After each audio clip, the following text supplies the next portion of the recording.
Bueno, muy bien, vamos entonces a dar inicio a este repaso intensivo de la era 1 de bioquímica, ¿sí?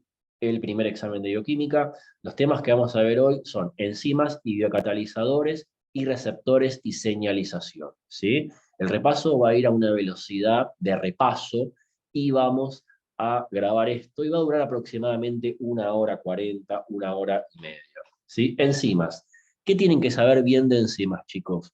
Número uno, recuerden que las enzimas son proteínas, ¿sí? Por lo tanto, todas las características y cualidades que ustedes saben sobre las proteínas, o sea, que están constituidas por aminoácidos, que se desnaturalizan, que hay enlaces débiles y enlaces fuertes, aplica a las enzimas. Recuerden que las enzimas como biomoléculas son proteínas, ¿sí? No son glúcidos, no son nucleótidos, no son lípidos, son proteínas.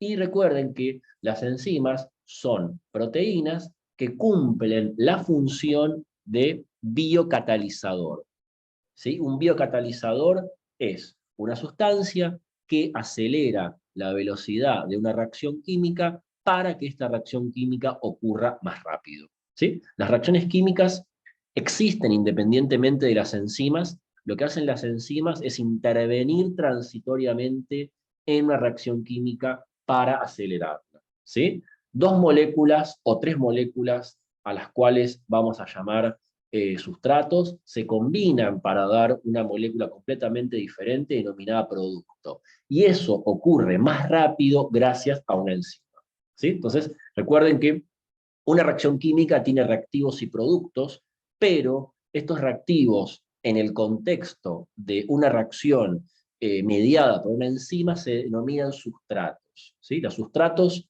son las moléculas sobre las cuales trabajan las enzimas, ¿sí? Lo que hace una enzima es acelerar la velocidad en la cual ocurre una reacción química, ¿sí? Como todo proceso químico que tiene lugar en un ser vivo requiere de energía, ¿sí? Entonces, todas las reacciones químicas, enzimáticas en este caso, van a requerir de energía y ahora lo vamos a conversar, ¿sí? Entonces, recuerden esto, las enzimas son proteínas.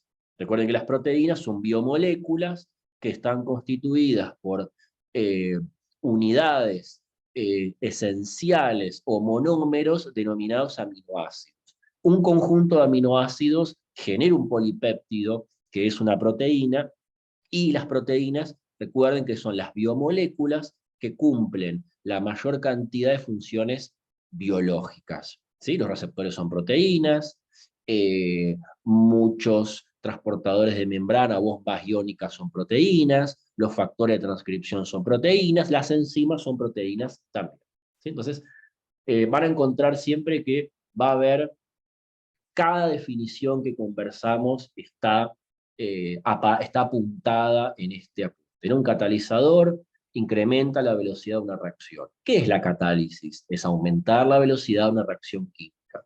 ¿Qué es la velocidad? La cantidad de materia que se transforma en unidad de tiempo. Entonces, una enzima es una proteína que actúa como biocatalizador.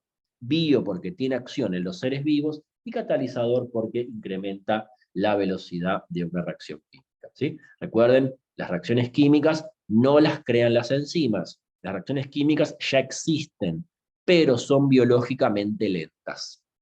Lo que hacen las enzimas es incrementar la velocidad de una reacción para que esta reacción se acorde a los tiempos biológicos. No podemos tardar 1 año en digerir un hidrato de carbono. No podemos tardar 2 años en sintetizar una proteína en particular. Lo que hacen las enzimas es acelerar las velocidades de reacciones químicas para que estas reacciones sean funcionales en cuanto a tiempo a obviamente, las funciones que cumplen las células y los tiempos biológicos. Esto es esencial, pero es muy importante que lo entiendan.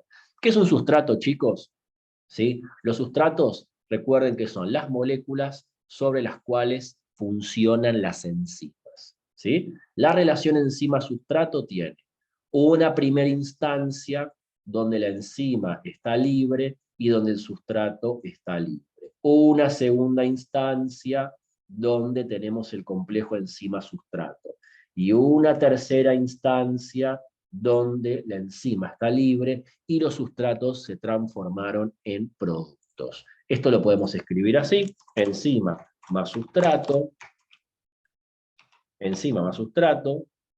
complejo enzima-sustrato, enzima-producto. ¿Sí? Los componentes de una reacción enzimática son la enzima libre, los sustratos libres, el complejo enzima-sustrato, la enzima por un lado, y los productos, que son los sustratos transformados a una alta velocidad. ¿Sí? Los sustratos eventualmente se van a convertir en productos, pero naturalmente eso es muy lento. Por lo tanto, existen las enzimas. ¿Sí? Enzima libre, sustrato libre, primera instancia; enzima sustrato, segunda instancia; enzima libre, producto libre, tercera instancia. Eso es lo básico de la relación entre las enzimas y los sustratos. Bien, características sobre las enzimas. 1. Una reacción química intervenida por una enzima se denomina reacción enzimática. ¿Sí? Existen reacciones químicas donde no intervienen enzimas, ¿sí? Pero toda reacción química donde interviene una enzima se denomina reacción enzimática. ¿Sí? Una característica muy importante, ¿sí?, de las enzimas es sustrato específicas. ¿Sí? Son sustrato específicas. ¿Qué quiere decir esto?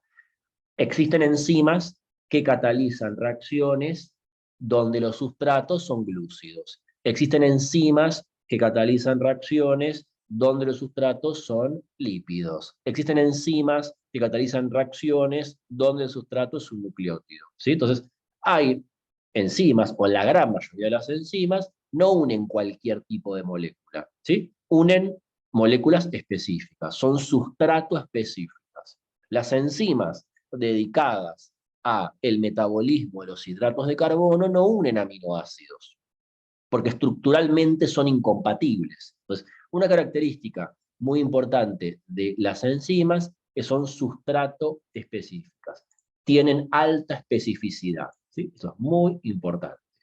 Una característica de las enzimas es su sustrato especificidad. Y esa sustrato especificidad tiene que ver con la estructura de la enzima, y la estructura de la enzima, al ser una proteína, tiene que ver con su tridimensionalidad, que lo voy a mencionar después. Otra característica muy importante de las enzimas, chicos: las enzimas son proteínas. Todas las proteínas son susceptibles a la temperatura. ¿Sí? Son termolables. Entonces, una característica importante de las enzimas es su termolabilidad. La termolabilidad quiere decir que pueden sufrir cambios estructurales ante los cambios de temperatura. Recuerden que las enzimas son proteínas. Las proteínas están constituidas esencialmente por tres estructuras: la primaria, la secundaria y la terciaria.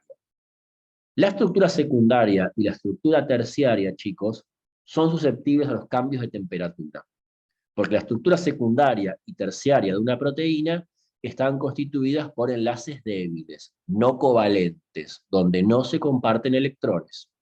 Las temperaturas, tanto temperaturas muy elevadas, pueden romper la estructura secundaria y la terciaria y pueden alterar la configuración y la función de una proteína.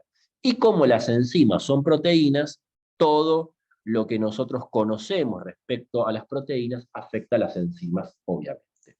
¿Sí? Entonces, la desnaturalización, recuerden que es un concepto muy importante. ¿Sí? La desnaturalización es, en esencia, la desorganización o la pérdida de la estructura terciaria. Y la estructura terciaria de una proteína le confiere su función biológica. ¿Sí? Una proteína actúa como enzima gracias a su estructura terciaria. Cambios bruscos de temperatura pueden desorganizar la estructura terciaria y alterar su función, que ahora lo vamos a conversar eso. ¿Sí?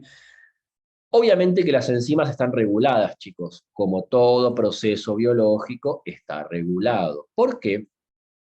Porque las funciones celulares no son estáticas. Las funciones celulares no son constantes, ¿sí? Las funciones celulares no son herméticas, ¿sí? Una célula es un sistema semiabierto que cambia su función de acorde a un entorno, un contexto o una situación, ¿sí? El funcionamiento de las células es algo dinámico. Y cómo las enzimas constituyen el metabolismo celular, cambiar una función celular o alterar una función celular está directamente relacionado con la regulación de las enzimas, que es un tema que ya vamos a conversar, ¿sí? Las enzimas están reguladas porque regulando las enzimas regulamos el metabolismo y al regular el metabolismo regulamos la función de las células o las funciones de las células, ¿sí? Bien, las enzimas no se consumen, chicos. ¿Qué quiere decir esto? Misma concentración de enzima al principio de la reacción, misma concentración de enzima al final de la reacción. Las concentraciones que cambian son la de sustrato y producto. La cantidad de enzima no cambia, a no ser que la enzima esté regulada y por un mecanismo genético pueda aumentar o disminuir su cantidad. Pero en términos esenciales, la cantidad de enzima al principio de la reacción y al final de la reacción es igual, ¿sí? Bueno, concentraciones mínimas de enzimas para catalizar reacciones, y bueno, algo ya una verdad de perogrullo, que lo que acabo de decir, una reacción química es 1.000.000 de veces más rápida en presencia de enzima, ¿sí? Un concepto muy importante, presten atención. Las enzimas, ¿sí?, lo que hacen es modificar un tipo de energía que se conoce como la energía de activación. La energía de activación, chicos, es una cantidad de energía necesaria que tiene que alcanzar la reacción para finalizar, para que los sustratos se conviertan en productos. La energía de activación, entonces, es una cantidad de energía que la reacción tiene que superar o alcanzar para finalizar. ¿Qué quiere decir esto? Enzima más sustrato. Alcanzar el complejo activado es generar el complejo enzima-sustrato. Y finalizar esto es llegar a la enzima libre más el producto. Entonces, una reacción para transcurrir tiene que alcanzar esta cantidad de energía para llegar al complejo activado. Ven que la energía de activación es esta barrera que está acá arriba. Por lo tanto, para que una reacción comience y termine, tiene que llegar a poder acumular esa cantidad de energía. Ahora bien, mientras más alta sea la energía de activación, es más lenta la reacción. Porque si la energía de activación está acá arriba, yo tardo más tiempo en llegar acá arriba y transitar y finalizar la reacción. Por lo tanto, lo que hacen las enzimas, chicos, es disminuir la energía de activación. Bajan esta barrera para que se llegue más rápido al complejo activado y termine la reacción, ¿sí? Una cosa es que la energía de activación esté acá arriba, o sea que yo requiero un montón de energía de activación para llegar al complejo activado, y otra cosa es que la energía de activación esté acá abajo, que yo requiera menos energía de activación y rápidamente llegar al producto. Lo que hacen las enzimas, chicos, es disminuir la energía de activación. La energía de activación, según el libro, se define como una barrera energética. Una barrera que hace más lenta la reacción. Porque la reacción, para iniciar y terminar, tiene que llegar a esa cantidad de energía de activación, ¿sí? Lo que hace una enzima, entonces, es disminuye la energía de activación para que se llegue rápidamente al pico y termine la reacción, ¿sí? Reducen la energía de activación. A menor energía de activación, más catálisis. Catálisis es aumento de la velocidad de un proceso. Entonces, lo que hacen las enzimas es reducen la energía de activación y producen la catálisis. Reducen la energía de activación y producen la catálisis. O sea que disminuyendo esta cantidad de energía necesaria para llegar al complejo activado, ejecutan la catálisis, o sea, incrementan la velocidad de la reacción. Un concepto muy importante. Lo que dije es que a menor energía de activación, mayor velocidad. A menor energía de activación, catálisis, o sea, se incrementa la velocidad de una reacción. ¿Sí? Ese es el concepto. ¿Sí? Lo que hacen las enzimas es disminuir la energía de activación, y al disminuir la energía de activación se llega más rápidamente al complejo activado y finaliza la reacción. ¿Sí? Bien. Energía de fijación es un concepto que está en el libro, lo vamos a omitir. Bien. Ahora, otro concepto importante. Las enzimas no son los únicos biocatalizadores que existen. Los ácidos nucleicos son otras moléculas que también tienen acción catalizadora. ¿Sí? Los otros biocatalizadores que existen, chicos, son los ácidos ribonucleicos. ¿Sí? El ARN es otro tipo de biocatalizador, que obviamente no es una proteína, sino que es un ácido nucleico, y está constituido por nucleótidos. ¿Sí? Lo que hace el ARN es acelerar la velocidad en cuanto a la síntesis de proteínas. ¿Sí? Entonces, existen dos tipos de biocatalizadores, o sea, aceleradores que tienen acción en los seres vivos. Enzimas, que son proteínas, y el ARN, los ARN, que son ácidos nucleicos. ¿Sí? ARN de transferencia, mensajero, el ARN ribosómico, hay otros también, pero aceleran el proceso de la síntesis de proteínas. ¿Sí? Obviamente el más abundante de todos, los más abundantes de todos, son las enzimas. Ahí lo acabo de aceptar. Bien, rápidamente, la estructura de una proteína. Las proteínas son biomoléculas, ¿sí? Son biomoléculas y son macromoléculas, ¿sí? Bio, seres vivos, macro, grandes, ¿sí? Las proteínas son biomoléculas que están constituidas por unos monómeros conocidos como aminoácidos. Los aminoácidos van uniéndose entre sí mediante unos enlaces covalentes fuertes conocidos como enlaces peptídicos. Entonces, las proteínas son biomoléculas, seres vivos, macromoléculas grandes, constituidas por unos monómeros o unidades esenciales conocidos como aminoácidos. Los aminoácidos van uniéndose entre sí mediante unos enlaces covalentes que son fuertes. Un enlace fuerte es cuando los átomos de un enlace comparten electrones en su última órbita. ¿Sí? Compartiendo electrones se hace estable la unión. ¿Sí? Un aminoácido está formado, bueno, por un grupo amina, un carboxilo, el carbono alfa en el centro, un hidrógeno y un grupo conocido como sustituyente. ¿Sí? Acá pueden ver, todos los aminoácidos, chicos, tienen el mismo esqueleto. ¿Sí? El carbono, el carboxilo, el grupo amina, está repetido en todos los aminoácidos. Esto no es muy relevante en este primer examen, pero va a ser muy importante en el segundo examen. ¿Sí? Todos los aminoácidos poseen el mismo esqueleto, lo que cambia es el grupo R o el sustituyente, que es la cadena lateral. ¿Sí? Bien, aminoácidos se unen entre sí, constituyendo los enlaces peptídicos. Un enlace peptídico es un enlace covalente.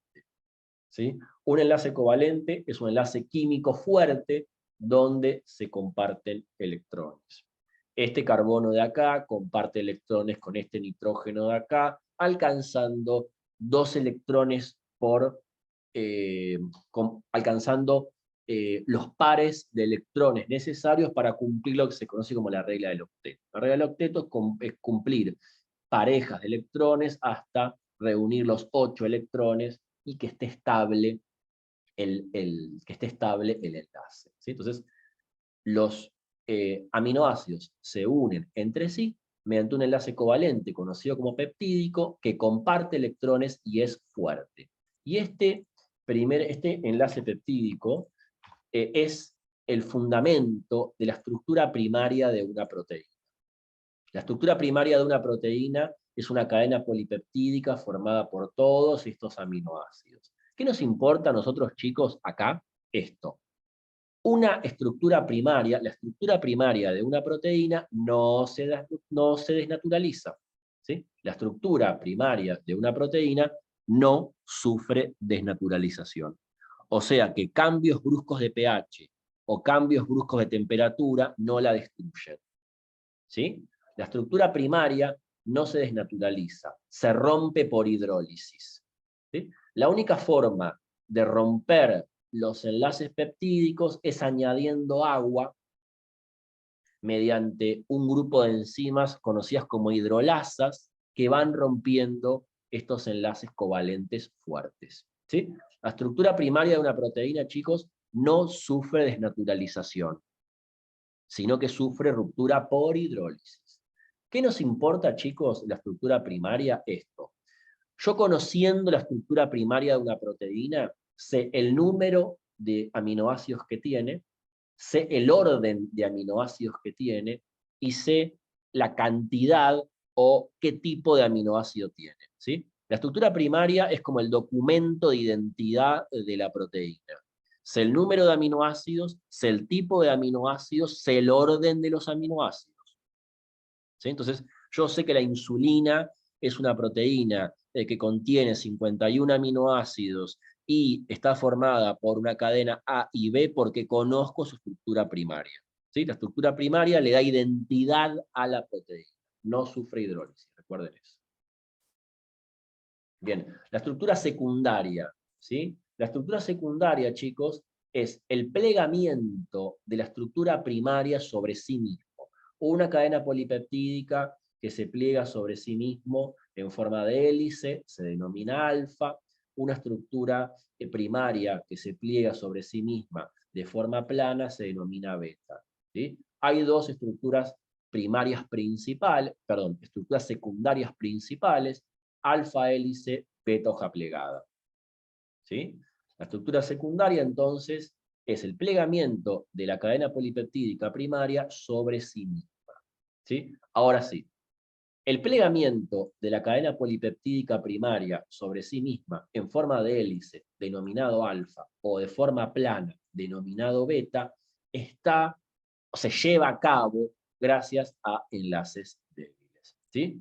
Los enlaces químicos que constituyen la estructura secundaria de una proteína y por lo tanto una enzima, porque es una proteína, son enlaces débiles. Los enlaces débiles, chicos, sí sufren desnaturalización. O sea que la estructura secundaria de una proteína puede desnaturalizarse por cambios de pH y cambios de temperatura. ¿Sí? O sea, la estructura secundaria de una enzima, que es una proteína, puede sufrir alteración por cambios de pH y cambios de temperatura. Y ahora vamos a ver qué impacto tiene eso. Y lo que nos importa a nosotros, la estructura terciaria o la estructura tridimensional. La estructura terciaria, chicos, es la sumatoria de todos los patrones proteicos secundarios. ¿Sí? Yo sumo varios enlaces, sumo varios patrones alfa y sumo varios patrones beta, y la sumatoria y la interacción de todas las estructuras secundarias dan la estructura terciaria. ¿Y qué nos importa a nosotros acá? Lo siguiente. La estructura terciaria, chicos, determina la función biológica de la proteína.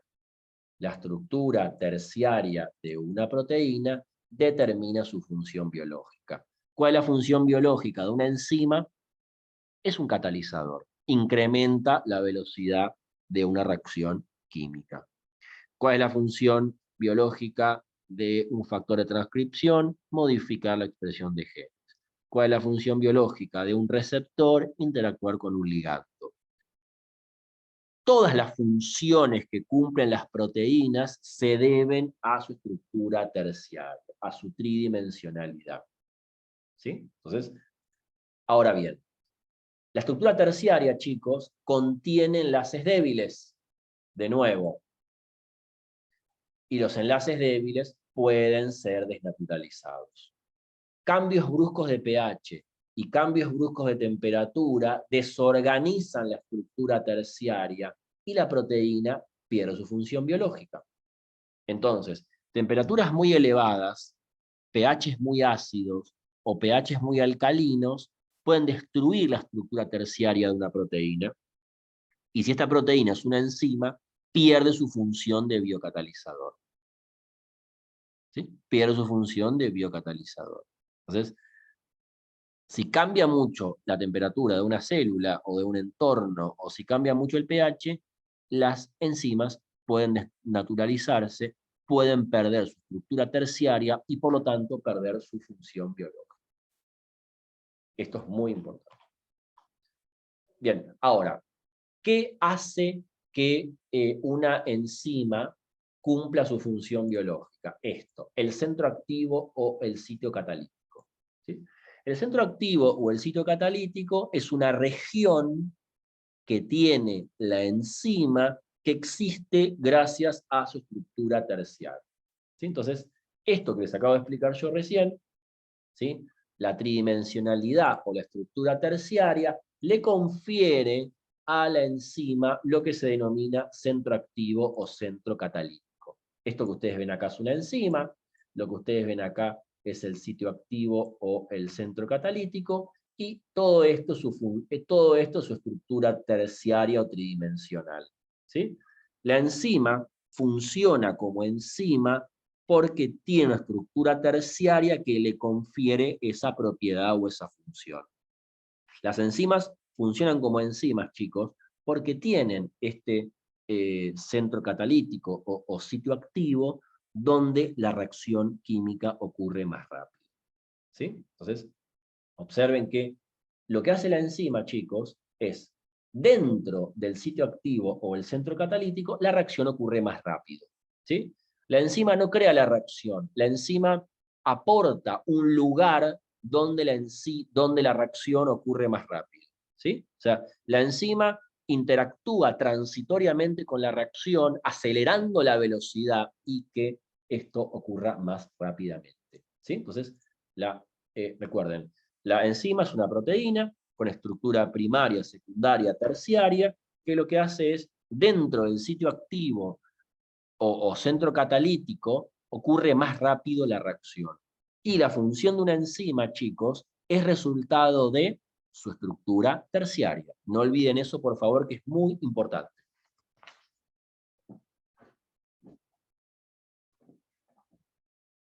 Bien, muy bien. El sitio activo es producto de la tridimensionalidad de la enzima. ¿Sí? El sitio activo está regulado, obviamente, porque todas las enzimas están bajo regulación. Y hay dos modelos que explican la relación sustrato-enzima. Uno antiguo, que ya no se usa más, que es el modelo llave-cerradura. El modelo llave-cerradura decía que el sustrato tenía una forma homóloga o compatible con el sitio activo, así como una llave y una cerradura. Un viejo modelo, ¿no?, que proponía que el sustrato tiene una forma y el sitio activo tiene una forma preconfigurada o homóloga ya a el sustrato. Pero esto no es así, sino que el modelo más aceptado en la actualidad es el encaje inducido. El encaje inducido dice que cuando se aproxima el sustrato, la enzima moldea su sitio activo. ¿Sí? O sea, el sitio activo de la enzima no tiene la forma del sustrato. Cuando el sustrato se acerca, ¿sí?, se moldea adoptando la forma del sustrato para encajar o para interactuar. ¿Sí? El modelo del encaje inducido es el más aceptado ahora en la actualidad. Bien, ¿qué es un cofactor, chicos? Ya para ir dando final a esta primera parte. Muy importante para el examen. Un cofactor es una molécula pequeña, no proteica, y que es necesaria para el funcionamiento de la enzima, y es necesaria para que ocurra la reacción. ¿Sí? Un cofactor es una molécula pequeña, no proteica, que puede ser orgánica o inorgánica, necesaria para que se cumpla el proceso catalítico y para que la enzima cumpla su función. ¿Sí? enzima, parte proteica, más cofactor, parte no proteica, holoenzima. ¿Sí? Holo, ¿sí? Holo es enzima, que es la parte proteica, más el cofactor, que es la parte no proteica. Eso es la holoenzima. ¿Sí? Y la apoenzima es la enzima sola sin su cofactor. ¿Sí? Apoenzima es la enzima libre, que es la parte proteica. ¿Sí? Apoenzima, enzima libre, y holoenzima es enzima más cofactor. ¿Sí? Los cofactores son inorgánicos u orgánicos. ¿Cuáles son los inorgánicos? Los inorgánicos son principalmente iones, electrolito y metales. ¿Sí? Zinc, magnesio, manganeso, molibdeno, hierro, cobre, calcio, potasio, selenio, etc. No importa que recuerden esto ahora, pero existen cofactores inorgánicos, que son electrolitos, que son iones, que son metales, que pueden actuar como cofactores. Y los cofactores orgánicos, chicos, esto es muy importante, los cofactores orgánicos son principalmente derivados de vitaminas. ¿Sí? Los cofactores orgánicos son derivados de vitaminas. Las vitaminas, rápidamente, como saben ustedes, tenemos el complejo B, la vitamina C y las liposolubles, donde está la A, D, la E y la K. ¿Sí? Entonces, complejo B, vitamina C y las liposolubles. No todas las vitaminas actúan como cofactores. Por ejemplo, la vitamina D actúa como una hormona, bueno, no importa eso. Pero la gran mayoría de las vitaminas actúan como cofactores enzimáticos. ¿Cuál es la importancia de ingerir alimentos ricos en vitaminas? Que las vitaminas, aunque son micronutrientes u oligoelementos, son vitales, como su etimología lo indica, para el funcionamiento de las enzimas. ¿Sí? ¿Por qué es importante ingerir iones, electrolitos y vitaminas en la dieta? Porque las vitaminas son precursores de los cofactores enzimáticos y porque actúan como cofactores enzimáticos. ¿Sí? Que ya lo vamos a ver. Por ejemplo, la vitamina B1, que es la tiamina, en su forma cofactor se denomina pirofosfato de tiamina. La vitamina B2, que es la riboflavina, va a aparecer en forma de FAT y en forma de FMN. La nicotinamida, en forma de NAD y NADP, etcétera, etcétera. Chicos, esto lo vamos a ver en toda la materia bioquímica, va a aparecer esto. Vitamina B1, B2, B12, B3, B4, B5, etcétera. ¿Sí? No vamos a entrar ahora en detalle, pero recuerden, cofactores orgánicos derivados de vitaminas. Fundamentalmente el complejo B. La C también, la vitamina B2, obviamente la vitamina B9, pero esto, FAD, FMN, NADP, coenzima A, lo vamos a ver millones de veces en la materia. ¿Sí? Bien. Otro concepto importante para ir cerrando esto, chicos. Cuando un cofactor está unido de forma covalente a la enzima, se llama grupo prostético. ¿Sí? Un grupo prostético es entonces un cofactor, esto es choice, lo vi los choice muchas veces, unido covalentemente a la enzima. ¿Sí? El cofactor como grupo prostético, es parte estructural de la enzima. ¿Sí? Cuando un cofactor está unido covalentemente a la enzima, no se puede separar y forma parte de su estructura.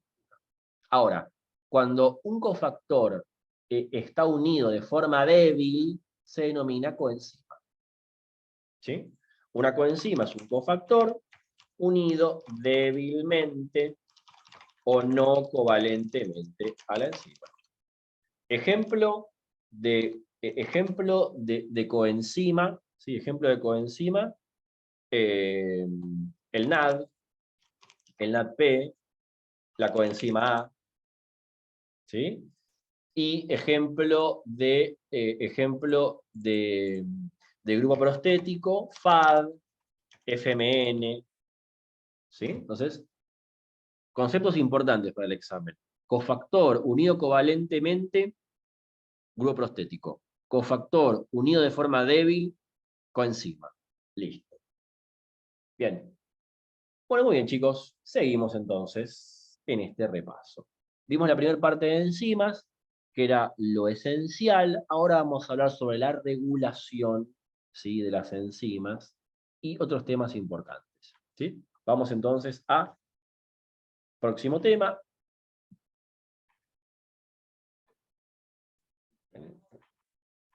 Regulación enzimática, ¿sí? Regulación enzimática, ¿sí? ¿Por qué las enzimas, ¿sí? ¿Por qué las enzimas están reguladas? Porque las enzimas constituyen el metabolismo celular. Y el metabolismo de una célula cambia de acorde a las necesidades de la célula. Cambios de pH, cambios de temperatura, cambios en cuanto a la disponibilidad de nutrientes, tanto la ausencia como el exceso de nutrientes. Todo el entorno que rodea una célula es cambiante. Y la célula tiene la capacidad de autorregularse, que es un fenómeno biológico conocido como la homeostasis. Como las enzimas unidas entre sí o coordinadas entre sí constituyen el metabolismo, y el metabolismo celular permite modificar las funciones de la célula, las enzimas están reguladas. ¿Sí? Las enzimas están reguladas porque las funciones celulares son dinámicas, son cambiantes. ¿Sí? Entonces, enzimas, reacciones coordinadas, conjuntas o enlazadas entre sí, hacen el metabolismo. Cuando hablamos de metabolismo, chicos, hablamos de la sumatoria de la actividad de todas las enzimas de una célula. ¿Sí? Cuando hablamos del metabolismo, hablamos de un conjunto de reacciones enzimáticas coordinadas entre sí. La sumatoria de todas las enzimas de una célula es igual al metabolismo. ¿Sí? Y el metabolismo tiene un montón de funciones. Generación de energía, síntesis de macromoléculas complejas, etc.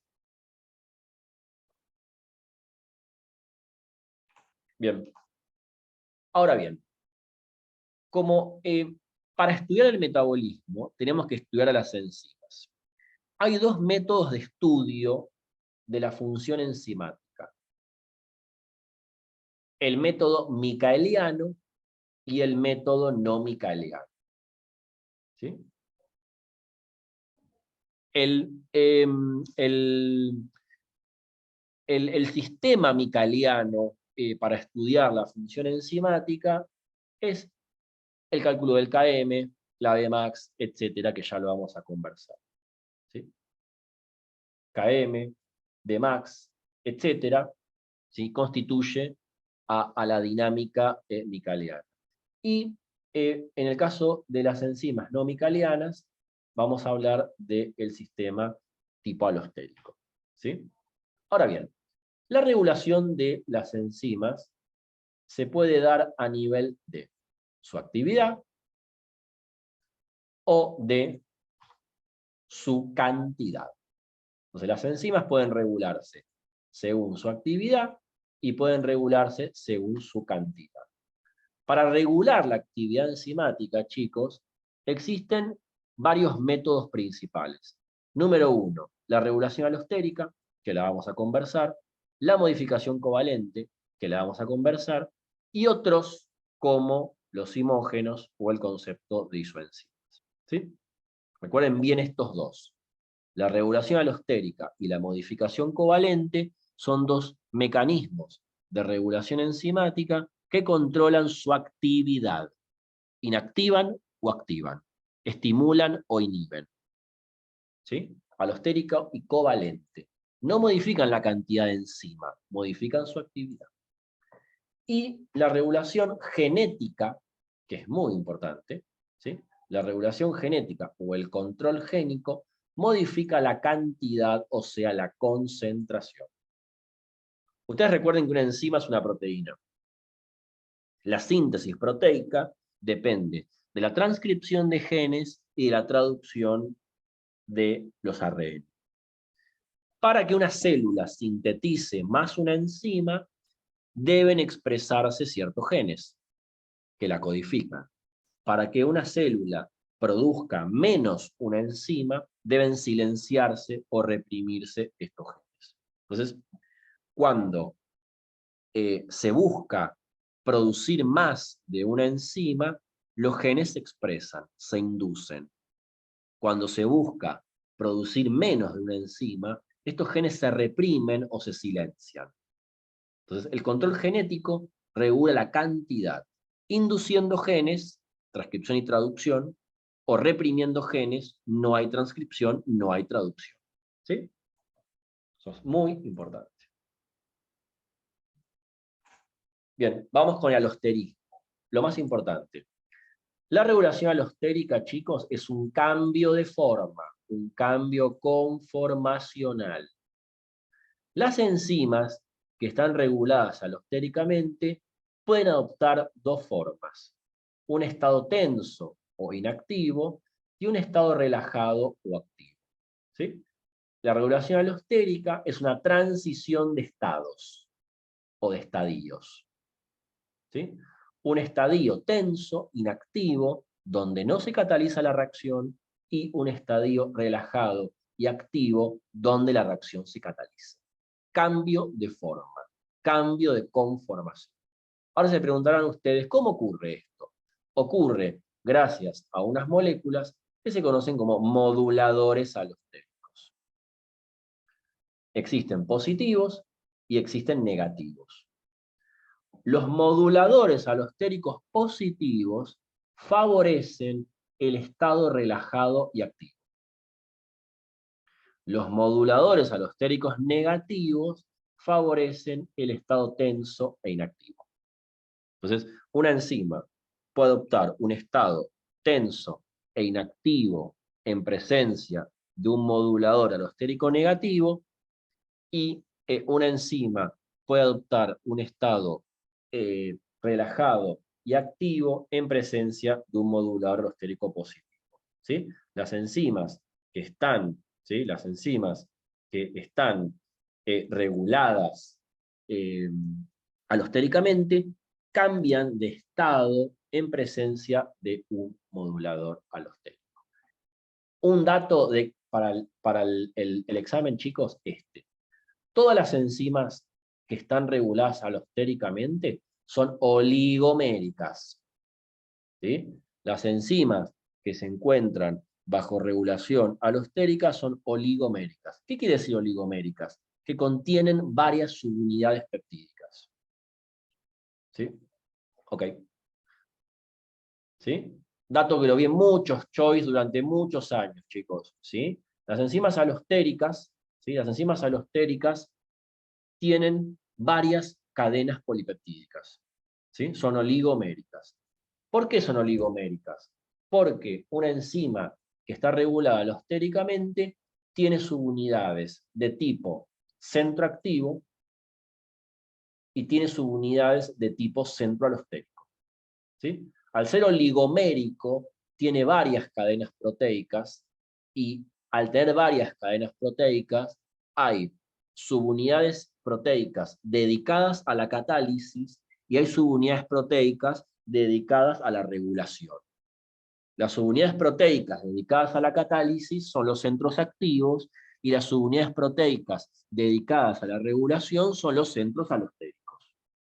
¿Se comprende? ¿Sí? Acá se va a unir el sustrato al centro activo, y al centro alostérico se van a unir los moduladores alostéricos, ya sea positivo o sea negativo. ¿Sí? Entonces, pregunta de examen. Las enzimas alostéricas o que se encuentran bajo regulación alostérica son oligoméricas, tienen varias cadenas polipeptídicas, ya que le da la propiedad de que existan subunidades dedicadas a la catálisis y subunidades dedicadas a la regulación. ¿Sí? Bien. Un buen ejemplo de el fenómeno alostérico es el cooperativismo, ¿sí? Que ahora lo vamos a conversar. ¿Cómo ustedes pueden interpretar un gráfico que estudia una enzima alostérica? El gráfico se conoce como el gráfico sigmoideo, ¿sí? El gráfico sigmoideo significa en forma de S, donde tenemos la velocidad de la reacción y la concentración de sustrato.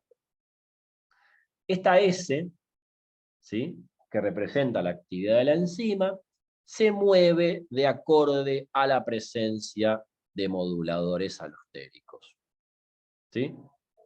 Tenemos la enzima en el medio, la enzima control en el medio. Si yo agrego un modulador alostérico positivo, ¿sí?, si yo agrego un modulador alostérico positivo, voy a beneficiar, ¿sí?, voy a beneficiar el estadio activo, ¿sí? Al beneficiar el estadio activo, la enzima se acerca más a la velocidad máxima, porque estoy estimulando su actividad. Si yo agrego un modulador alostérico negativo, se aleja de la velocidad máxima, porque estoy inhibiendo su función. Entonces, la forma de interpretar este gráfico, chicos, en el medio, la enzima sin modulador, con modulador positivo, asciende la curva, aumentando la velocidad de la reacción, ¿sí? Y con modulador negativo, la curva desciende. Porque si yo agrego un modulador negativo, es la forma tensa. Si yo agrego un modulador positivo, es la forma relajada. La forma relajada incrementa la velocidad de la reacción y la aproxima a la Vmax. Y la forma tensa disminuye la velocidad de la reacción y la aleja de la velocidad máxima, ¿sí? Es fácil de interpretar.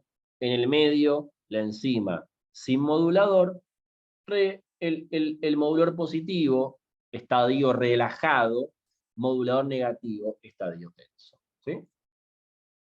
Recuerden que un modulador positivo estimula a la enzima, incrementando la velocidad, alcanzando el tope del funcionamiento del sistema enzimático, que es la velocidad máxima. El negativo lo aleja, ¿no? Por supuesto. Bien, y un comentario muy breve, la hemoglobina.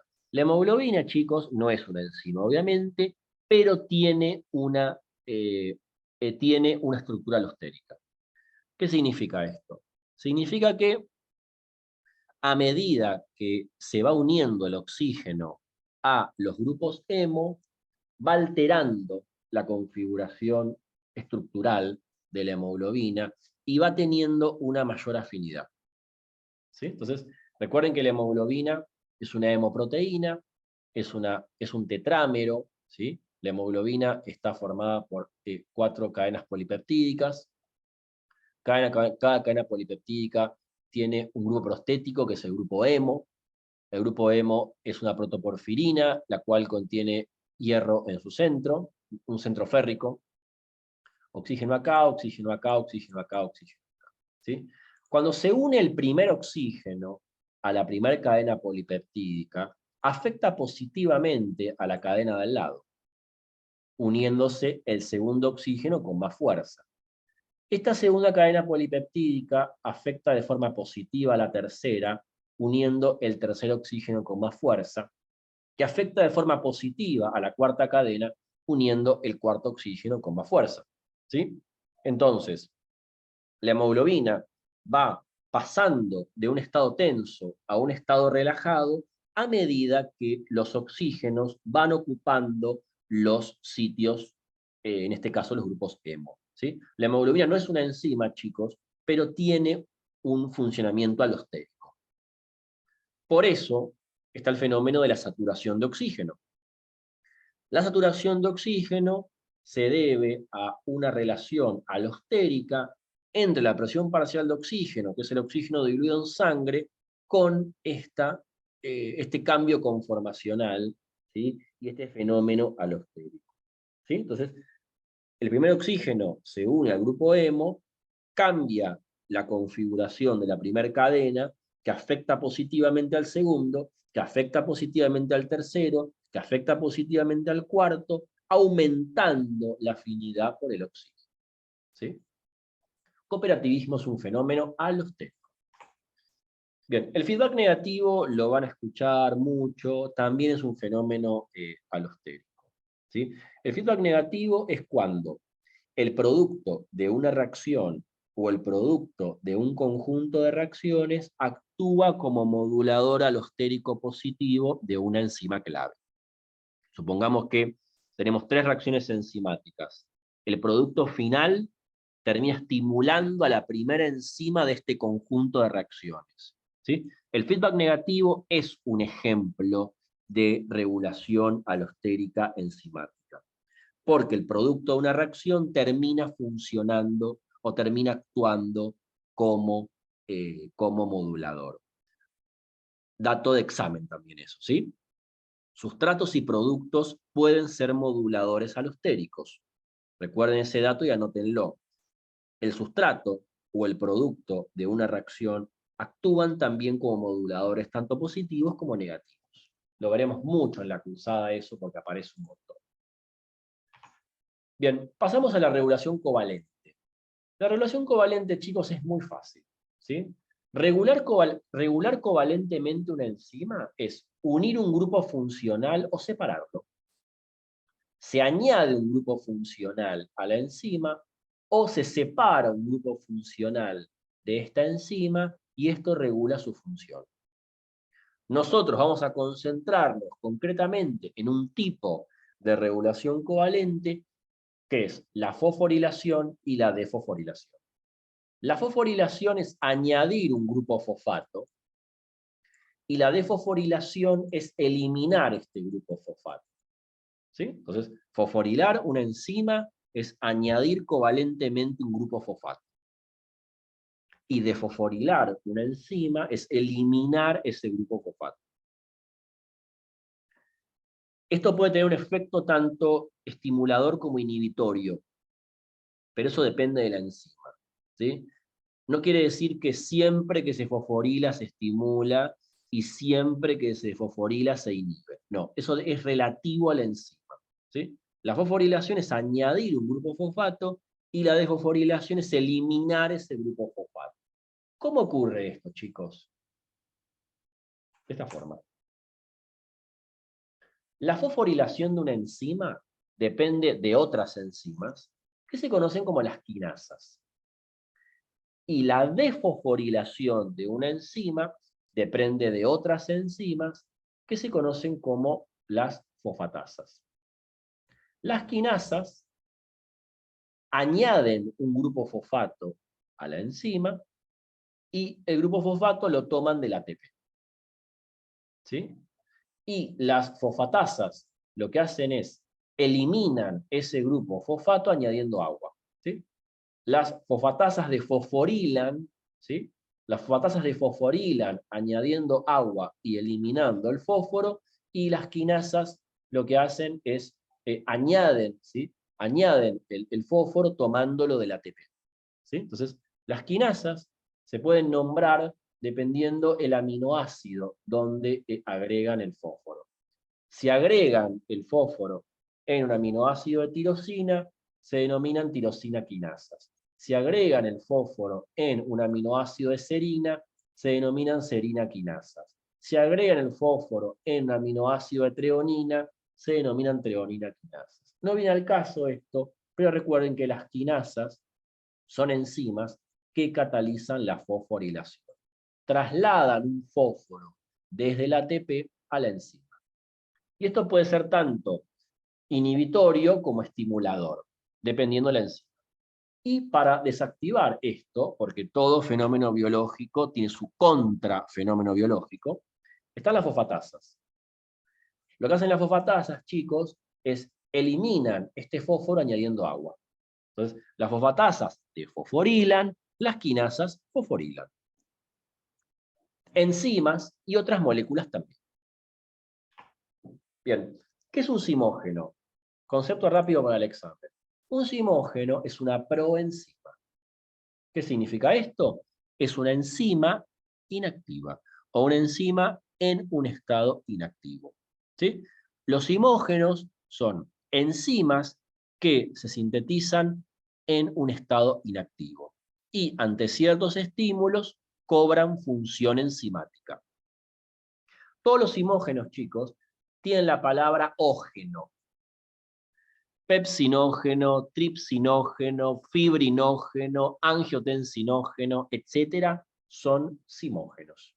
¿Sí? Un simógeno, entonces, es una enzima inactiva. ¿Sí? Una enzima inactiva. ¿Qué quiere decir esto?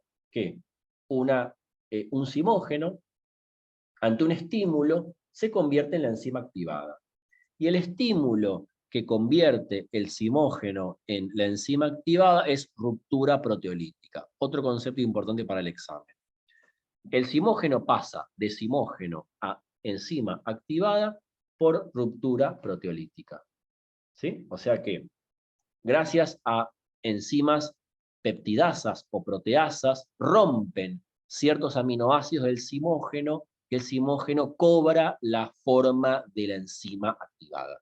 ¿Sí? Entonces, para convertir el simógeno, que es una enzima inactiva, en la enzima activa, tiene que haber una peptidasa o una proteasa, que son enzimas de la familia de las hidrolasas, que rompen algunos segmentos del simógeno para que adopten su función de enzima.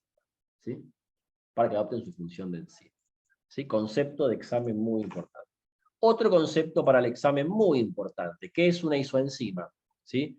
Una isoenzima, chicos, son enzimas que cumplen la misma función biológica, o sea, que catalizan la misma reacción, pero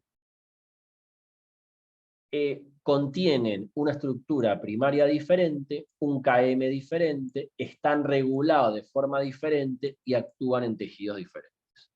¿Sí? Entonces, isoenzimas son enzimas que catalizan la misma reacción biológica, pero KM diferente, o sea que tiene una afinidad diferente por el sustrato. Están reguladas de forma diferente, actúan en tejidos diferentes y tienen una estructura primaria diferente. Ustedes dirán, ¿cómo estas enzimas son iguales o cumplen la misma función biológica si su estructura primaria es diferente? ¿Cuál es la respuesta? La estructura primaria, chicos, no determina la función biológica de una enzima. Es una pregunta de examen esto, ¿sí? Las isoenzimas contienen misma estructura primaria, ¿sí? Perdón, contienen una estructura primaria diferente, pero su terciaria es igual. O sea que diferentes aminoácidos ordenados de diferente forma, ¿sí? Pero la estructura terciaria es la misma. O sea que pueden tener estructura primaria distinta, pero la terciaria, ¿sí? La terciaria es la misma. O sea que cumplen la misma función.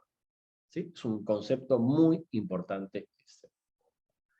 KM distinto, genes diferentes, estructura primaria diferente, regulada de forma diferente, pero catalizan sí, la misma reacción. Un buen ejemplo que se me ocurre a mí, que lo vamos a ver en toda la materia, es la lactato deshidrogenasa.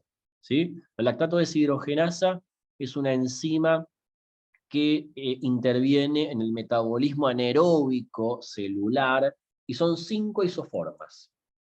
Las 5 isoformas catalizan la misma reacción, chicos, solo que en tejidos diferentes. Músculo, neurona, miocito, miocardiocito, plaqueta, glóbulo rojo, leucocito, ¿sí? O sea, catalizan la misma reacción, pero están en múltiples tejidos.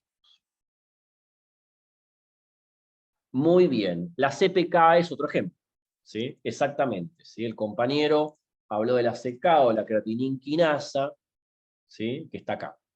La CK es otro ejemplo, ¿sí? La creatininquinasa, que es una enzima que se encuentra en muchos tejidos, que está relacionada con la generación de energía, tiene 3 isoformas, MM, MB y BB, ¿sí?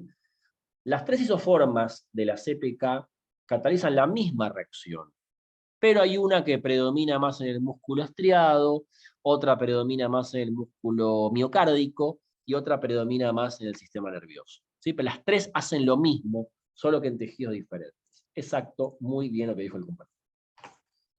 La compartimentalización, dos palabritas. La compartimentalización es separar dos procesos enzimáticos opuestos divididos por una membrana. ¿Sí? Entonces, hay reacciones enzimáticas que cumplen funciones opuestas. Algunas ocurren, por ejemplo, en el citoplasma y otras ocurren, por ejemplo, en la mitocondria. Separar por compartimiento es esto. Es un mecanismo de regulación separando procesos antagónicos. Bien. Y la regulación génica, un poco ya se las comenté, inducir genes, reprimir genes. ¿Sí? La inducción génica, ¿sí? La inducción génica aumenta la síntesis de las enzimas y la represión genética reduce la síntesis de las enzimas. ¿Sí? Entonces, aumentar la síntesis enzimática es transcribir los genes producto ARN, que los ARN se traduzcan síntesis de una proteína. Y la represión genética es que no haya transcripción y que no haya traducción. ¿Sí? Entonces, esto es lento. Dos, modifica la cantidad, pero no activa e inhibe las enzimas. Esto son trampas que puede aparecer en el choice. La regulación genética, chicos, no modifica la actividad de las enzimas. La regulación genética modifica la cantidad, ¿sí? Mayor cantidad o menor cantidad, ¿sí? Mayor cantidad o menor cantidad está relacionado con la regulación genética, ¿sí? Inducción y represión. Bien, rápidamente esto, por si aparece algo en el examen. No van a tener que calcular nada, chicos, pero yo los voy a ayudar a interpretar estos gráficos. Estos gráficos son un modelo matemático muy antiguo, que es el modelo matemático de Michaelis-Menten. El modelo matemático de Michaelis-Menten permite estudiar la actividad de una enzima a través del estudio de su velocidad, o sea, la velocidad de la reacción. Tengo la velocidad de la reacción sobre la concentración de sustrato. ¿Sí? Tengo una velocidad inicial, una velocidad máxima. La velocidad máxima es cuando todas las enzimas que forman parte de un conjunto de reacciones tienen sus sitios activos ocupados. ¿Sí? Cuando se alcanza la velocidad máxima es cuando todos los sitios activos están ocupados. ¿Sí? Entonces, a medida que la concentración de sustrato aumenta, la velocidad de la reacción aumenta. Más sustrato, más velocidad. Más sustrato, más velocidad. Más sustrato, más velocidad. Hasta que todos los sustratos ocupan todas las enzimas y llegamos a un punto de saturación. ¿Sí? La velocidad máxima, chicos, es saturación. O sea, todos los sitios activos de todas las enzimas disponibles están ocupados por sustratos. ¿Sí? Bien. Otro concepto importante, el KM. El KM, se los hago fácil, el KM, ¿qué información nos aporta? Nos aporta afinidad. ¿Sí? Entonces, yo tengo dos enzimas. Una tiene un KM de 1 y otra tiene un KM de 15. Para un sustrato que le vamos a poner X. KM de 1 para X y KM de 15 para X. ¿Sí? A mayor sustrato, menor afinidad. A menor sustrato, mayor afinidad. La relación sustrato-afinidad es inversamente proporcional. ¿Sí? Entonces, KM de 1, o sea, KM bajo, alta afinidad.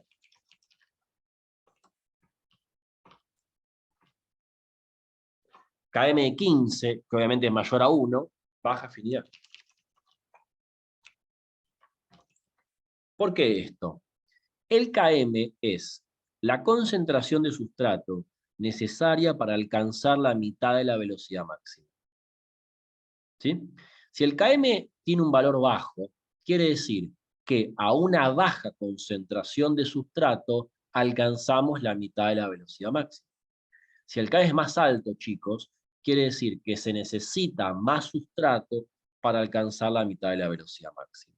¿Sí? Entonces, Km bajo, la afinidad es alta, porque a poco sustrato se une rápidamente y fácilmente a la enzima. Km 15, que es alto, quiere decir que el sustrato le cuesta unirse a la enzima, o la enzima necesita una gran cantidad de sustrato para catalizar la reacción. ¿Sí? Si tengo que usar un concepto de libro, tengo que decir el concepto de semisaturación, que no importa, pero la cuestión es como yo les expliqué. ¿Sí? Un Km alto, afinidad baja; un Km bajo, afinidad alta. ¿Sí? Un Km bajo, ¿sí?, le es más fácil al sustrato interactuar con la enzima. Un Km alto le es más difícil, por lo tanto la afinidad es más baja. Eso es lo que se tienen que llevar de esta explicación. ¿Sí? Bien. Como este sistema de Michaelis-Menten de la curva hiperbólica era vetusto, antiguo, se trasladan estos datos a la gráfica de las rectas y de los dobles recíprocos, que se conoce como el Line-Weber. Acá es lo mismo, pero representado y proyectado sobre rectas. El Km es esto, y la velocidad máxima. ¿Sí? Esto es 0, Km y la velocidad máxima. ¿Para qué sirve esto? Ahí les acepto. ¿Para qué sirve esto? Para poder interpretar lo siguiente. ¿Sí? Tenemos 0, si el Km se acerca al 0 es mayor, y si se aleja del 0, obviamente es un valor negativo que es menor. Entonces, tenemos la recta, velocidad máxima K, K en un KE. ¿Para qué nos sirve esto? Para interpretar los inhibidores enzimáticos, para ir cerrando ya con este tema. Un inhibidor enzimático es una molécula creada en un laboratorio de forma artificial que lo que hace es modificar la actividad de una enzima. ¿Sí? Un paréntesis y una pequeña nota al pie. No se confundan los inhibidores enzimáticos con los moduladores alostéricos y con la regulación covalente y todo lo que estuvimos describiendo antes. ¿Sí? La regulación genética, la covalente, la alostérica, las isoenzimas y los imógenos, todo eso es fisiológico y natural a nuestro organismo. Los inhibidores enzimáticos, competitivo, acompetitivo, etc., son moléculas artificialmente diseñadas en un laboratorio, como fármacos, por ejemplo, ¿no? Muchos fármacos son inhibidores enzimáticos. ¿Qué deben saber ustedes de esto? Lo siguiente. Leer este gráfico. ¿Sí? Existen inhibidores competitivos, inhibidores no competitivos y los acompetitivos. El inhibidor competitivo, chicos, compite con el sustrato por el sitio activo. O sea, tengo enzima más sustrato más inhibidor competitivo. Lo que hace el inhibidor competitivo es formar un complejo que es enzima más inhibidor competitivo. El inhibidor competitivo desplaza al sustrato del sitio activo y evita que el sitio activo que sea ocupado por el sustrato. ¿Sí? Entonces, el inhibidor competitivo compite con el sustrato para que no se una. ¿Qué modifica de estos parámetros de la doble recíproca y de la función lineal? Aumenta el Km y la Bmax no la modifica.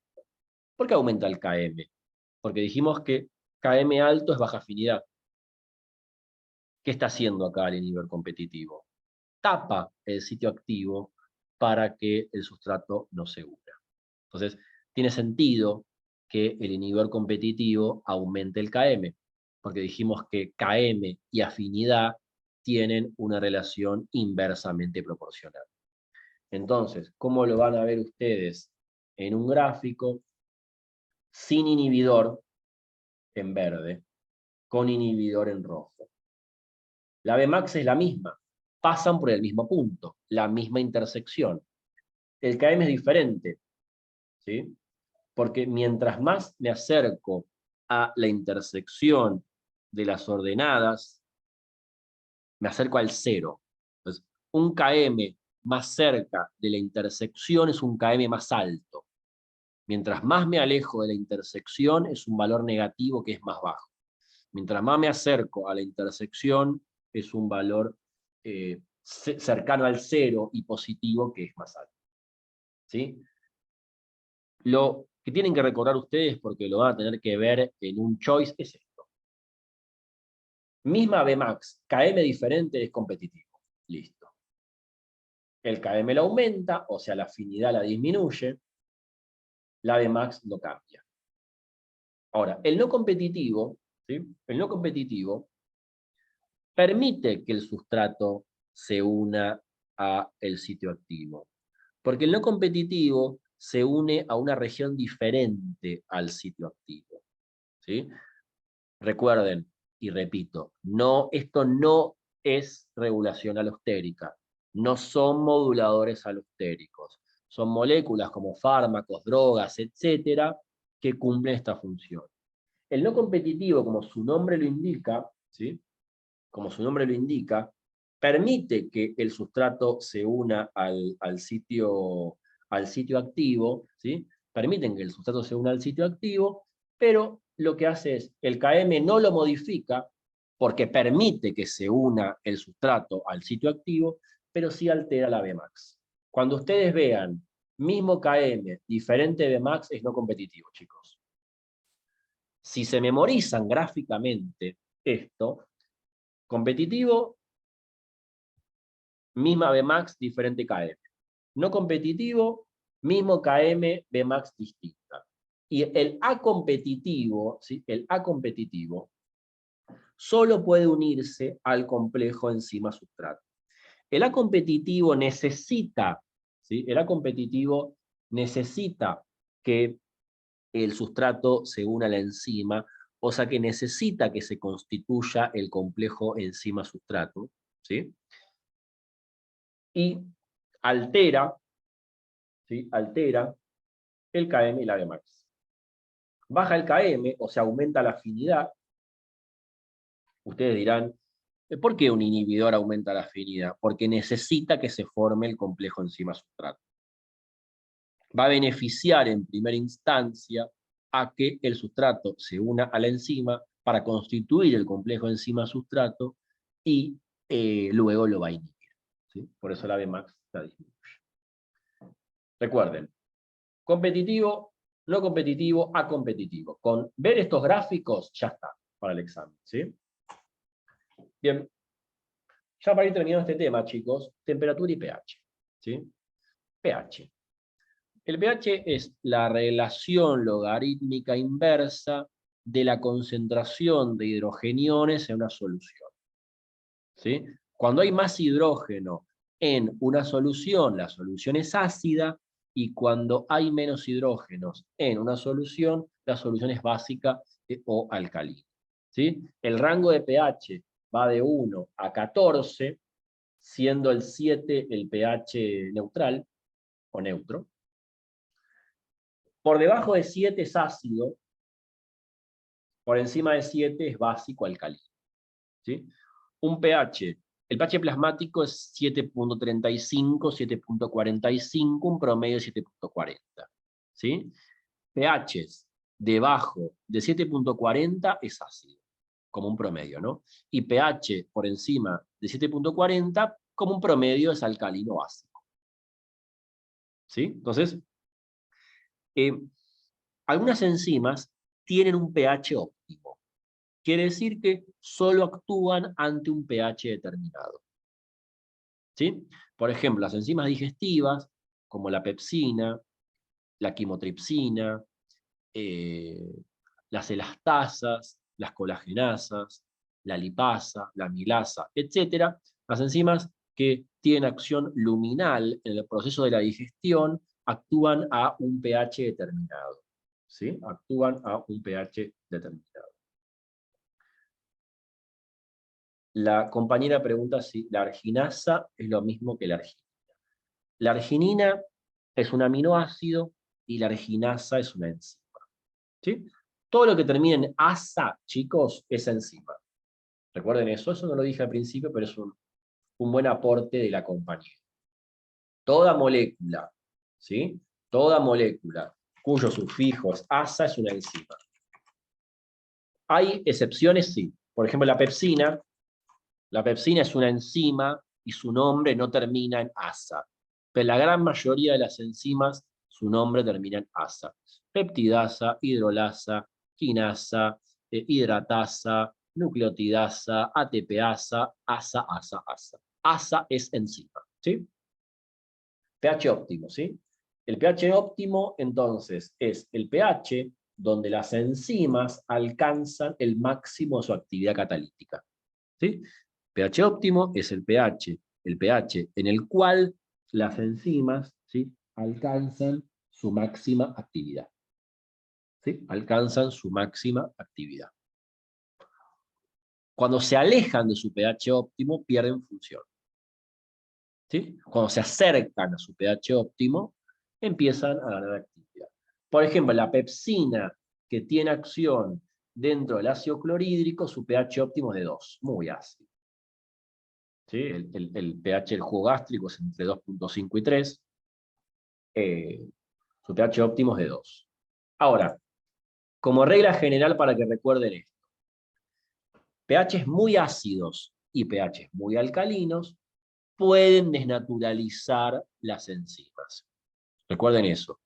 pHs por encima de 7 y pHs por debajo de 7 pueden desorganizar la estructura terciaria, ¿sí?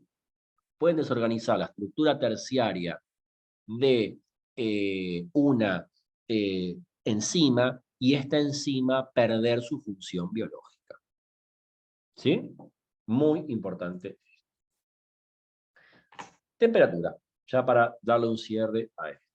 La temperatura se define como un tipo de energía, resultado de la colisión de las moléculas. No importa. ¿A qué voy con esto? A lo siguiente. Por regla general, las temperaturas altas aumentan la actividad de las enzimas, porque hacen que las enzimas choquen con sus sustratos.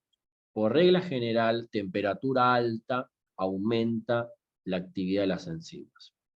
Y por regla general, la temperatura baja, ¿sí?, lleva a que la actividad de las enzimas disminuya. ¿Sí? Entonces, alta temperatura, alta actividad enzimática, baja temperatura, baja actividad enzimática. Pero temperaturas muy elevadas, chicos, destruyen las uniones débiles y no covalentes de la estructura secundaria y terciaria y la enzima pierde función biológica. ¿Sí? Entonces, altas temperaturas, aumenta la velocidad hasta que ocurre la desnaturalización. ¿Sí? Hasta que ocurre la desnaturalización, que es la pérdida de la estructura terciaria. Recuerden que si una enzima, que es una proteína, sufre desnaturalización, pierde su función biológica. ¿Cuál es la función biológica de una enzima? Catalizar. ¿Qué era catalizar? Incrementar la velocidad de una reacción química. Si la enzima pierde su estructura terciaria, pierde su función biológica. Si pierde su función biológica, no puede acelerar una reacción química. Esa reacción química pierde su función.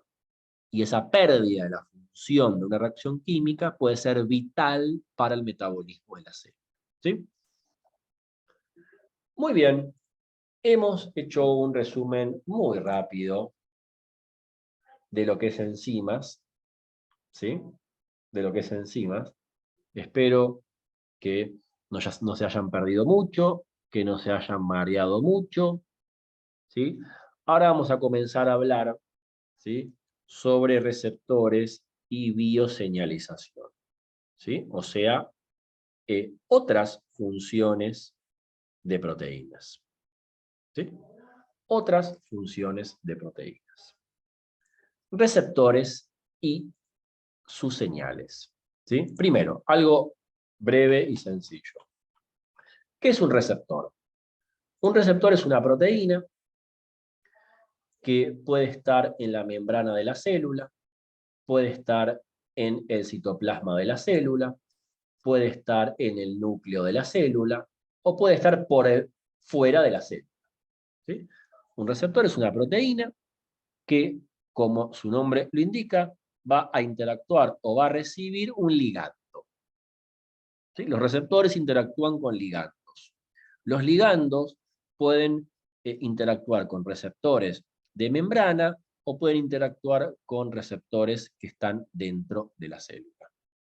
Cuando un receptor interactúa con un ligando, desencadena una serie de cambios químico-metabólicos que se conocen como mecanismo de transducción de señales, ¿sí? Producción de AMP cíclico, de GMP cíclico, cascada de las mapquinasas, ¿no? Todo ese fenómeno todo ese conjunto de fenómenos moleculares se gatillan o se activan cuando un ligando interactúa con un receptor. Cuando la insulina interactúa con su receptor, desencadena la acción de 3 cascadas. Cuando la adrenalina interactúa con su receptor, desencadena ciertas cascadas moleculares que ahora vamos a comentar. ¿Sí? Entonces, ligando, receptor, mecanismo de traducción de señales, respuesta celular. Ligando, insulina, adrenalina, glucagón, hormona tiroidea, etcétera, etcétera. Receptor, las familias que ya vamos a conversar, el mecanismo de traducción y la respuesta celular, ¿sí? La respuesta celular. Podemos clasificar a las señales en señales extracelulares que interactúan con receptores de membrana, y podemos clasificar a las señales en señales intracelulares que ingresan al interior de la célula, ¿sí? Que ingresan al interior de la célula. Las señales extracelulares, chicos, se caracterizan por ser hidrofílicas, hidrosolubles y polares, ¿sí? Las señales extracelulares que interactúan con receptores de membrana son hidrofílicas, tienen afinidad por la molécula de agua, son hidrosolubles, interactúan con las moléculas de agua y son polares porque tienen carga eléctrica, ¿sí? Entonces, los ligandos o señales extracelulares son moléculas hidrofílicas, hidrosolubles, polares, con carga eléctrica. Péptidos, proteínas, aminoácidos, nucleótidos, etc. Y la característica de una señal extracelular es que va a interactuar con receptores de superficie, ¿sí? Receptores anclados a la membrana plasmática. Ejemplo, receptor tirosina quinasa de insulina, receptor acoplado a una proteína G, entre otros. Ahora bien, los receptores intracelulares, ¿sí?, interactúan con señales intracelulares. Las señales intracelulares o los ligandos intracelulares son moléculas lipofílicas e hidrofóbicas, ¿sí? Son moléculas hidrofóbicas, o sea que rechazan la molécula de agua. Son lipofílicas, que tienen afinidad por los lípidos, ¿sí? O sea que difunden pasivamente la membrana plasmática e ingresan al interior de la célula, ¿sí? Ingresan al interior de la célula y interactúan con receptores que se encuentran en el interior. Ejemplo, receptor de hormonas esteroides. Ejemplo, receptor con actividad tipo guanilatociclasa, ¿sí? Ejemplo, receptores del ácido retinoico que están en el núcleo de la célula. Recuerden las propiedades,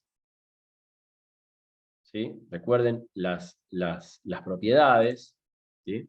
Recuerden las propiedades de las señales, ¿sí? Bien. Teniendo esto en claro, ¿sí? Vamos a hablar de la primera familia, ¿sí? De estos receptores, que son los receptores acoplados a una proteína G. Los receptores acoplados a una proteína G son receptores que se ubican en la membrana de las células, ¿sí? Son receptores transmembrana, que se denominan receptores de 7 dominios transmembrana o heptalicoidales, que están asociados o acoplados a una proteína que se denomina como proteína G. La proteína G es una proteína que se une a nucleótidos de guanina, ¿sí? El nombre de proteína G es porque interactúa con el trinucleótido de guanina, que es el GTP, o el dinucleótido de guanina, que es el GDP, y la proteína G está asociada o acoplada a este receptor, que es un receptor de 7 dominios transmembrana o heptalicoidal que atraviesa la membrana de la célula. Los receptores acoplados a una proteína G, chicos, son receptores de membrana, obviamente, que interactúan, obviamente, con ligandos extracelulares, ligandos hidrosolubles, ligandos hidrofílicos, ligandos polares. Por ejemplo, la adrenalina, la dopamina, la histamina, el glucagón, etc. La proteína G no es un receptor, ¿sí? La proteína G es una proteína transductora. ¿Qué significa proteína transductora? Significa que la proteína G es un intermediario entre el receptor y un efector posterior. Es un intermediario entre el receptor y este conjunto de cambios químico-metabólicos que tienen lugar dentro de la célula para llevar consecuentemente a una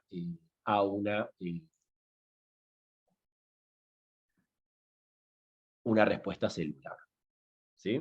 Las proteínas G son proteínas heterotriméricas, ¿sí? Heterotrimérica quiere decir que tienen 3 subunidades diferentes. Una subunidad alfa, una subunidad beta y una subunidad gamma. La subunidad beta y gamma constituyen una misma unidad y la subunidad alfa es la que tiene acción catalítica en la proteína G. Recuerden que la subunidad alfa es la que tiene la capacidad de interactuar con GTP y con el GDP y tiene un tipo de acción que se denomina GTPasa, que ahora se los voy a comentar. Existen varios tipos de proteína G dependiendo la función de esta proteína. La proteína GS va a estimular una enzima denominada adenilatociclasa, que aumenta la producción del AMP cíclico.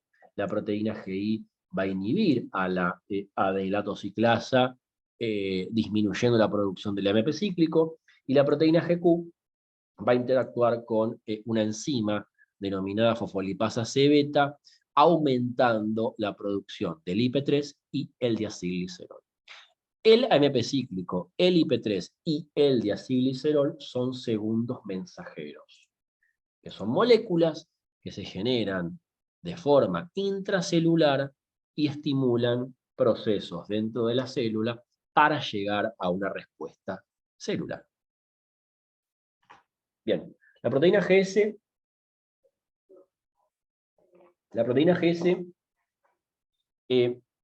está constituida de la siguiente forma. El ligando se une al receptor.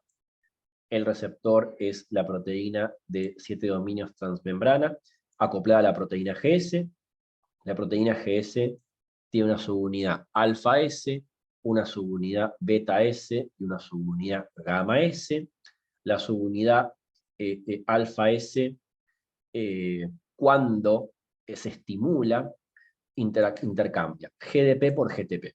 ¿Sí? La característica de la subunidad alfa S es desligarse del GDP, captar el GTP y adoptar su forma activa, ¿sí? Entonces, una proteína GS está activa cuando su subunidad alfa S está unida a GTP, separada de beta y gamma, ¿sí? Beta y gamma S quedan por un lado y alfa S GTP queda por el otro.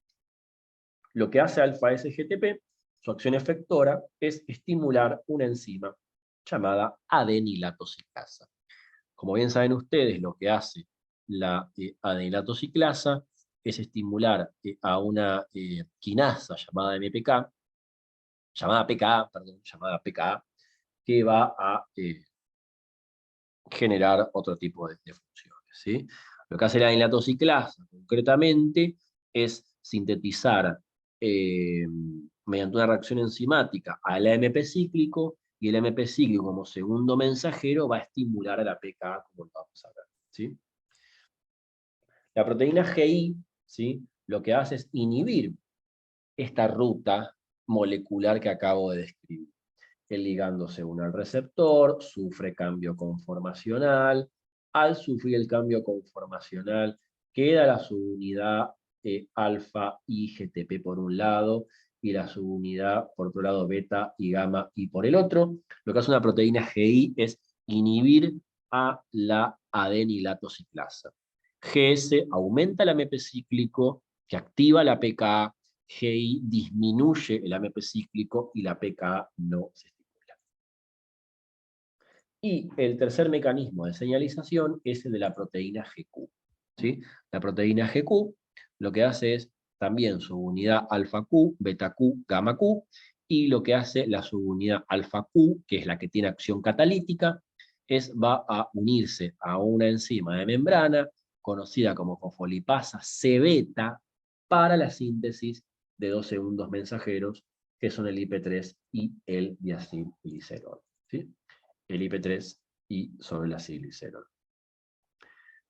Principalmente la adenilatociclasa. La compañera acaba de preguntar en el chat si lo único que estimula o lo único en lo cual interactúa la proteína GS es la adenilatociclasa.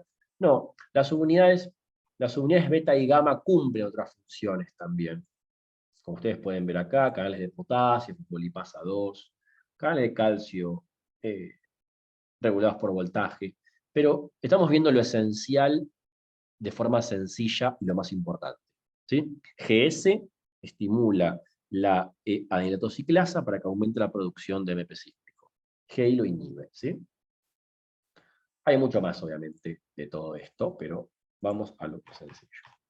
Bien, recuerden esto. La subunidad alfa, chicos, tiene un tipo de actividad que se conoce como actividad GTPasa intrínseca. ¿Sí? ¿Qué quiere decir esto? Que la subunidad alfa, ¿sí?, la subunidad alfa, sea S, sea I, sea Q, ¿sí?, la subunidad alfa lo que hace es interactúa con el GDP y se separa del GTP y puede separarse del GTP, ¿sí? O sea que intercambia GDP por GTP, y cuando se cumple el ciclo de actividad de la proteína G, lo que hace la subunidad, la subunidad alfa es, por autohidrólisis, separarse del GTP. Entonces, una de las características que tiene la subunidad alfa de cualquier proteína G es la capacidad de inactivar esta ruta molecular, ¿sí? Y esto se denomina acción GTPasa intrínseca. La idea más o menos es que la actividad de una proteína G está cronometrada y dura un tiempo. Entonces, al cumplirse ese tiempo, ¿sí?, al cumplirse ese tiempo, la subunidad alfa, por hidrólisis, se separa del GTP y vuelve a su estado basal, que es el estado de GDP. ¿Sí? Bien. Más o menos lo mencionamos. Entonces, para hacerlo de forma sencilla, la proteína GS estimula al AMP cíclico, la proteína GS promueve la síntesis del AMP cíclico, la proteína GI disminuye la producción del AMP cíclico, y la proteína GQ lo que hace es, va a estimular la producción del IP3 y la producción del diacilglicerol, que son dos segundos mensajeros. ¿Sí? Ruta del AMP cíclico muy sencilla. El ligando se une al receptor, ¿sí? El receptor sufre un cambio conformacional que estimula a la proteína GS. La proteína GS, alfa S GTP por un lado, y beta y gamma S por el otro lado. ¿Sí? Recuerden que lo que hace alfa S-GTP es estimular a la adenylatociclasa, que cataliza la síntesis del segundo mensajero, que es el AMP5. ¿Sí? Un resumen de esto sería lo siguiente. ¿Sí? El ligando se une al receptor, el receptor sufre un cambio conformacional que estimula a la proteína GS, beta y gamma S por un lado, alfa S-GTP por el otro. Alfa S-GTP estimula a esta enzima de membrana llamada adenilatociclasa, que cataliza la síntesis de 4 moléculas de AMP cíclico a partir de 4 moléculas de ATP. Las 4 moléculas de AMP cíclico, chicos, van a estimular a una quinasa conocida como la PKA. La PKA, que es la proteína quinasa dependiente de AMP cíclico, se estimula gracias a la presencia de 4 moléculas de AMP cíclico. El AMP cíclico es un segundo mensajero.